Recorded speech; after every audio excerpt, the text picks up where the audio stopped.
আসসালামু আলাইকুম বন্ধুরা, ঈদের শুভেচ্ছা। আজ আমি আপনাদের জন্য নিয়ে এসেছি একদম স্পেশাল কোরবানির ঈদের কাবাব রেসিপি।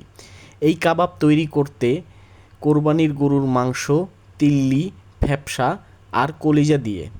চলুন দেখে নেই কিভাবে বানিয়েছি আর কি কি উপকরণ ব্যবহার করেছি।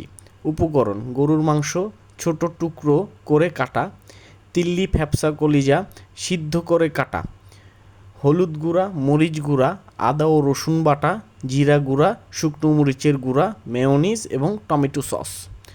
প্রসেস: প্রথমে সব মাংস, অর্গানিক মিট, তিল্লি, ফ্যাপসা, কলিজা ভালো করে সেদ্ধ করে কেটে নিয়েছি।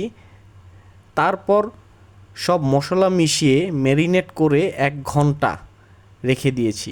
তাপমাত্রা মাঝারি রেখে হালকা তেলে শুকিয়ে নিয়েছি। সব শেষে একটু মেয়োনেজ আর টমেটো কেচাপ মিশিয়ে দারুণ এক স্পাইসি কাবাব বানিয়ে ফেলেছি। এই কাবাব খেতে যেমন দারুণ তেমনি পুষ্টিগুণে ভরপুর। আশা করি সবার কাছে এই ভিডিওটি ভালো লেগেছে। ধন্যবাদ।